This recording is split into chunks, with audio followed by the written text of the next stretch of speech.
Hi, my name is William and I'm going to make a squash casserole today. And it just so happens that I got most of my ideas from Grandma Dorothy. If you get a chance, you should certainly check out her channel on YouTube. She is a fantastic lady with great down-home southern cooking.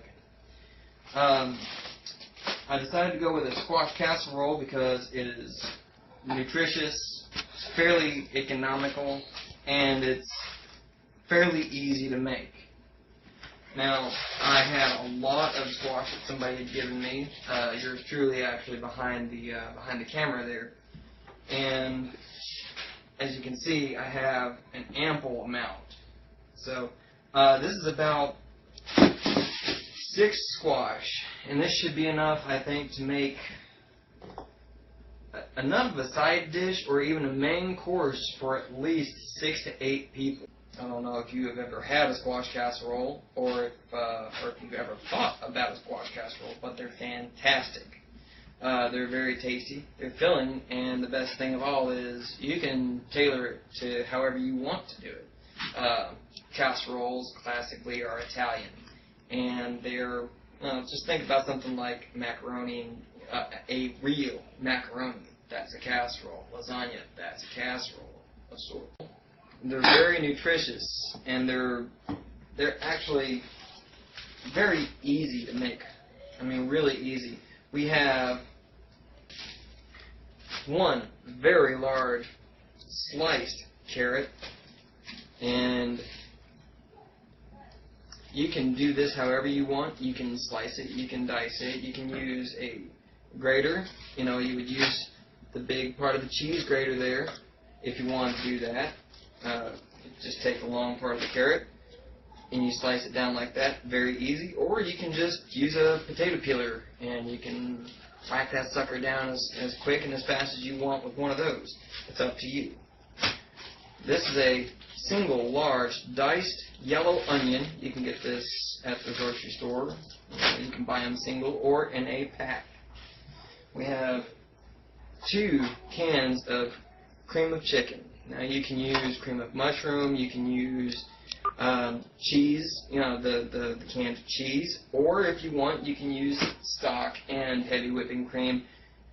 But I would highly recommend, if you're going to do that, that you have a lot of time on your hands, because you're going to have to whip your own cream. So this is the fastest way to do this. We have some cheese. We have, I think, approximately 1.5 pounds of cheese here. No, we have approximately 1 pound of cheese, and that's plenty. We also have Parmesan. We have Italian breadcrumbs. I highly recommend you use the Italian because it's got a lot of flavor and they smell fantastic. Taste fantastic. This is also 2 pieces of bread that I went ahead and I seasoned, buttered, and toasted myself at my place, and I will plan on using these as part of the filling. Most people don't use this much, but I always use at least 1 stick of butter. Paula Deen is a hero of mine. Anyway, I would highly recommend you get a pretty good deep mixing bowl, because you're going to need it to mix your bread and your butter together, you know, to make part of the filling. You're going to need a knife, or if you want, you can use your hands, you know, to break this apart. And at least a cutting board. Just don't think cut lines on your countertop looks very attractive to most people. So, without further ado, I will take this underway. Now we're going to get everything ready. We're going to get our pans ready, and we're going to use our butter. Now, there is a reason why I do use a whole stick of butter, and it's not just because I like the flavor. I like to use a whole stick of butter because you use it for a lot of stuff, and we'll go into that. Ordinarily, you want to use a larger pan.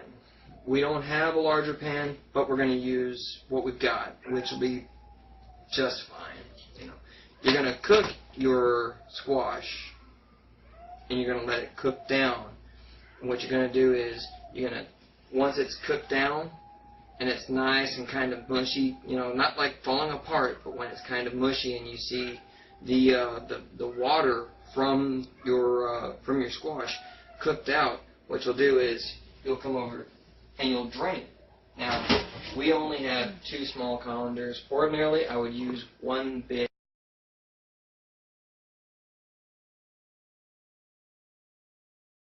Alright, we're going to cut 1 tablespoon of butter. This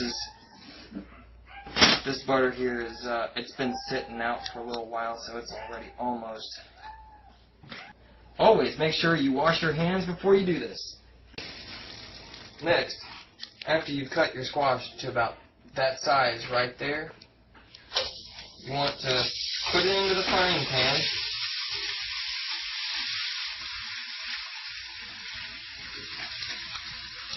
Cover. And make sure that when you put your onions in, that you saute your onions in such a way that you can see through them. You'll know that they're done. You can put them in with your squash. Now don't be afraid to stir it. And you know what? If you get some color on them, like this, that is just fine. All you're doing is adding to the flavor. Remember, anytime that you sear something, you are sealing in the flavor. You know, when I was growing up, you know, my grandmother, she was, you know, more or less raised during the Depression, you know. And she taught me a little bit, you know. She taught me a little bit about searing. She taught me a little bit about, you know, the value of food, you know. And she taught me a little bit about how to make food stretch, you know. And I'm sure if I'm here again, I'm sure I'll go into some of that about how you can make food stretch, you know, make it tasty and make it filling, you know, for a large group of people, you know. However, I do understand that these days people are looking to get away from cooking big meals, you know, because let's face it, the core family just isn't as big as it used to be. You know, I think the average household has 2 kids now, and when she was growing up, she was raised in a time where it was normal to have 6 to 8 kids, you know. So, but if you're cooking for a small army, this is a good way to do it. What you want to see out of your squash, some of these are sliced a little bit thinner than others, but ordinarily you want your squash to look similar to that right there. You know, you want it to where you can see through it. You can see here that most of the squash is getting pretty close, you know, and we got some seared pieces in there. Mwah! All kinds of flavor. Yeah. That's when I cook, you know, the worst thing I hate is when you got no flavor. You know, there's no. Everything that you eat must have flavor. You don't spend 4 to 6 or 8 years in the Army and not appreciate flavor in food. After enough MREs, would taste tasty. Okay, if you can see down in there, there is all kinds of juice down in there in the bottom of this pan. That's a lot of that is the water that is cooked out of a lot of this squash. While I did add some water to the other pan, most of it did evaporate. So you see here we got good looking squash, and that is where you want your onions. That's perfect, really. So we are really close. We are getting really close. Now we're going to set our oven at 350, and after we get done draining this, and you'll be there for that, when we get done draining this, we're going to end up oiling up our pans, our casserole dishes rather, and we'll put it in there for 35 minutes. Alright, and make sure you drain your cooked vegetables, squash and onions. And this is the consistency you want to find, where they're nice and soft. Oh, boy, that smells good.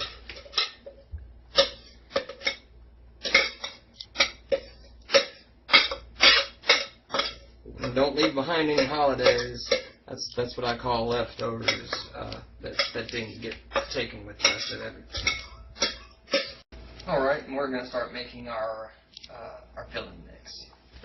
Now, I'm going to go ahead and cut this toast that I made earlier, which has now started turning back into bread.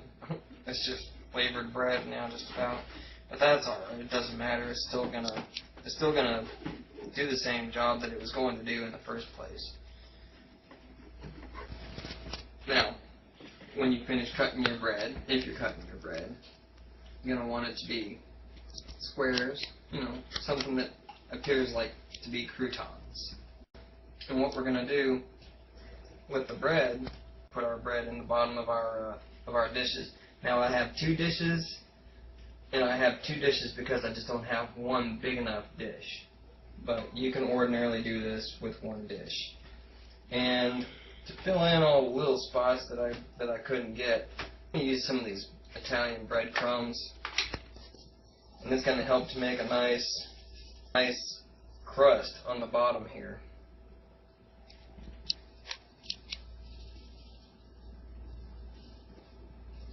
Now, be sure to oil your casserole dishes before you do this.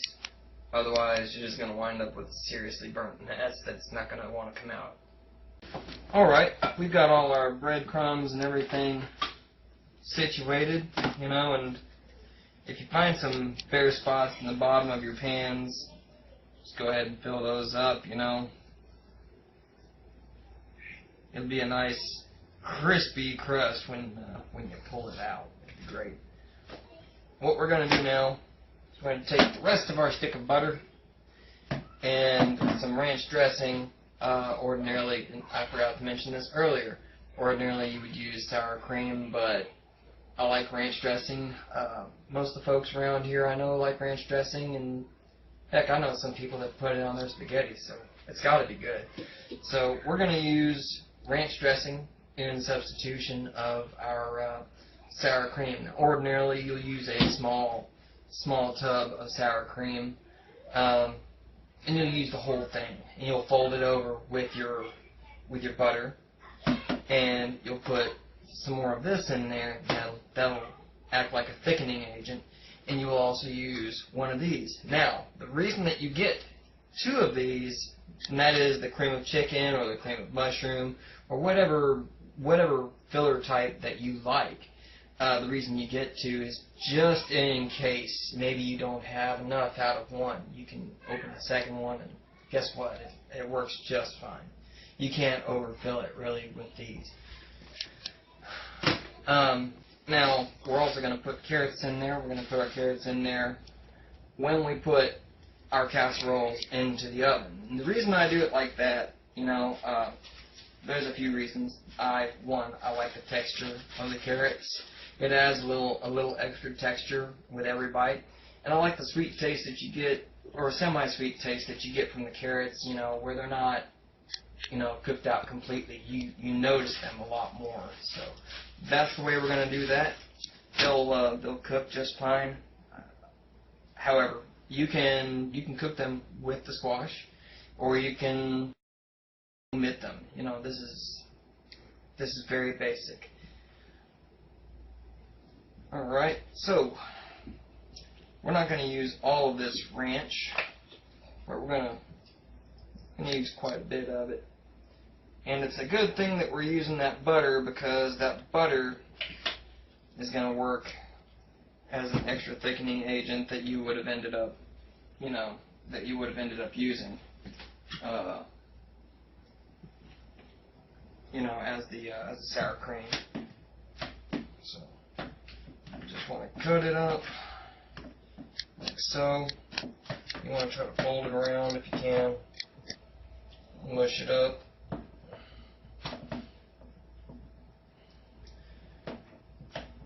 earlier this butter was melted quite a bit better. I ended up having to put it in the freezer for a minute because it was getting a little too sloppy on me. So there we go. Let's mush it up nicely now.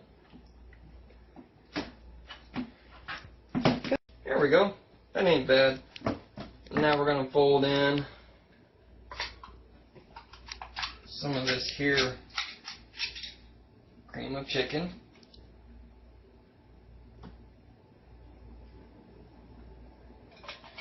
There we go. Fold that in all together.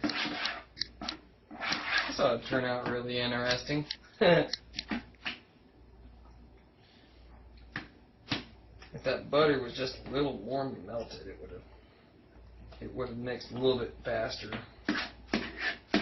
So, side note, make sure that whatever butter you use for this part of the job, if you're using butter like I do, make sure that you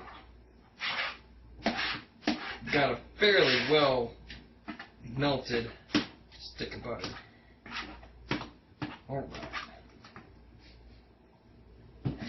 That's alright. And that's alright too. Add some breadcrumbs to consistency. Just however you like it, you know. If you like it nice and thick, you know, make it nice and thick. Looking at how much squash we got, I'm almost tempted to use that second can of cream of chicken. See, that's actually exactly why I picked up a second can, was just for that one. So,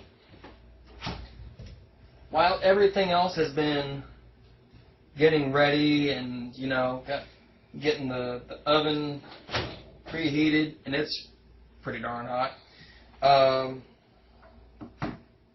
we've been letting these drain. Now, when you let the stuff drain, you can either try to use cheesecloth, and you can get cheesecloth at just about any regular market or store. In our area, we have Brookshire's or Walmart or places like that. You know, you can whatever place you have around you, you can use the local grocer, whoever that may be, to pick up your supplies. Anyway, we're gonna put this off in here, and that looks like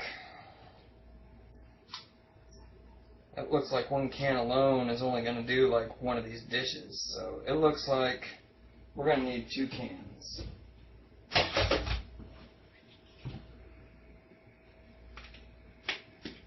Yeah, we're gonna end up needing 2 cans.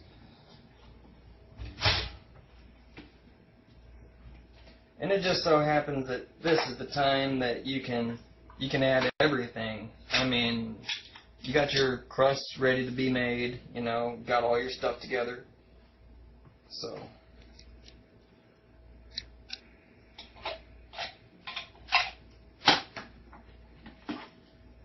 you want to mix that up real good. And don't worry, that other can of cream of chicken is just going to mix in with all the rest of that. You're never even going to know it was mixed, you know, at another time, you know. This is getting pretty darn close to what I like to see. Put our carrots in now. And we're going to use some cheese. And this will end up being a super, super thick casserole.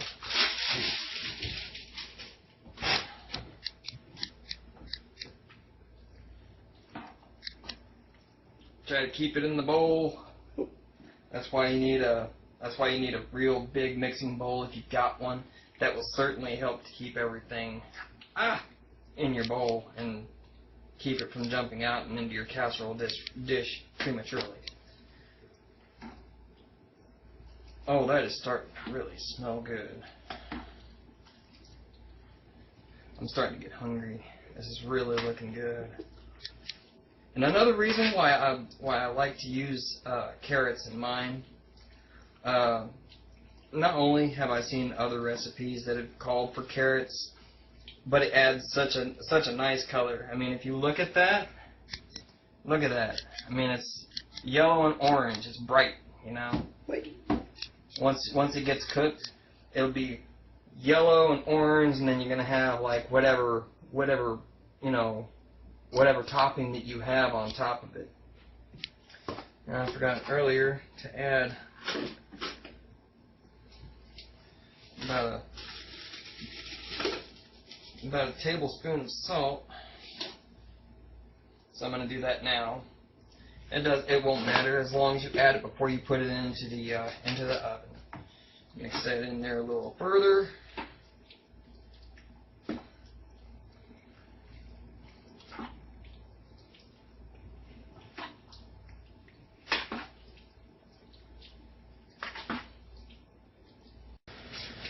Now that our camera lady has got down out of the heat from up here to join us down here, I'm going to pour this last half the bowl into our other dish. Man, that is good looking.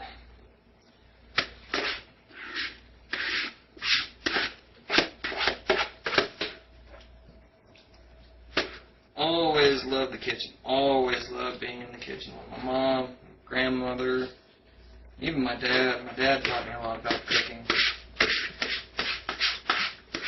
My favorite part is watching it come together. People will look at it and they're like, that looks weird, that looks funny, you know. But the finished product, presentation is everything. Well, not everything. When you got kids, presentation means a lot. It really does. So if you can find a way to make something look more appealing, add colors, or you know, whatever your favorite cartoon character is on your vegetables, you know, make sure that they see that on there too. You know, whatever helps. This looks good, y'all. I'm excited. Now we're going to put this in here, and it is preheated now. We're going to put these in the oven for 35 minutes, 35 minutes depending on your oven, also depending on the level of crispness that you like to see on the top, you know. When we're about done, after about 25 minutes, I'm going to pull these out, and I'm going to use more breadcrumbs, and I'm going to use some more cheese, and we're going to put that on top for 5 to 6. And what that's going to do is it's going to create a really nice, dark, and cheesy topping for your casserole. Alrighty. Out of the pot, into the fire. And now we're going to put some cheese on here.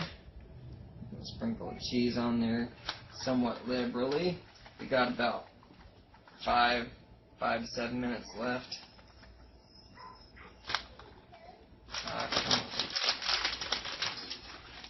There we go. Just like a pizza.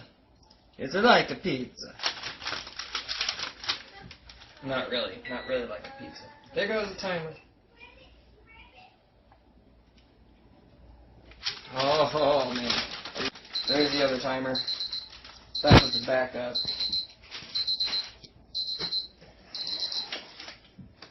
And I like Parmesan when it's open.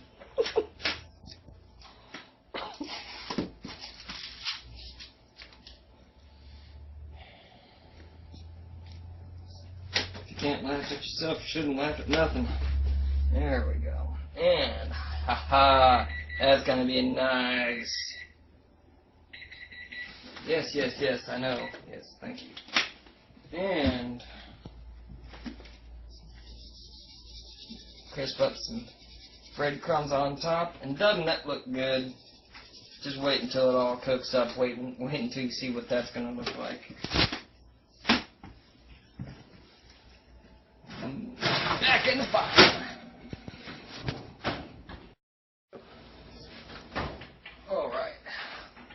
We're done. We're done in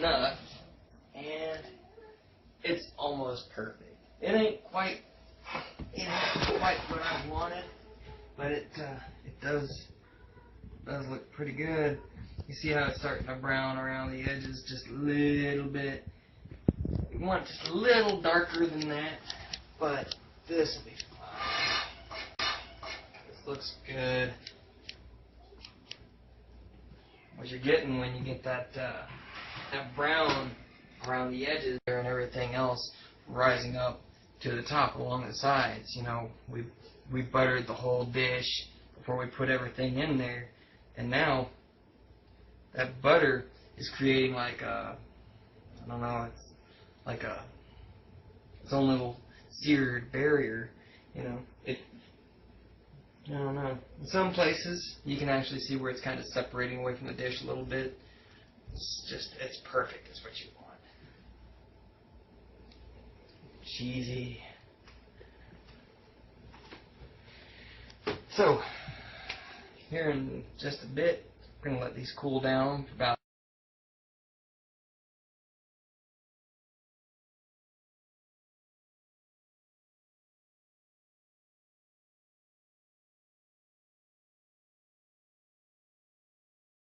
and well, that looks good. Alright, so this is the end result. I'm going to try a taste of this. This would be the time for me to do my best Paula Deen impression, but I don't have it. But you know that moment in the first Ninja Turtles movie where they all gather around the pizza? A moment to reflect. I'm sorry, that was a second.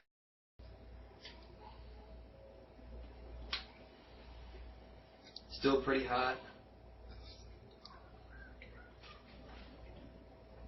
That squash turned out good.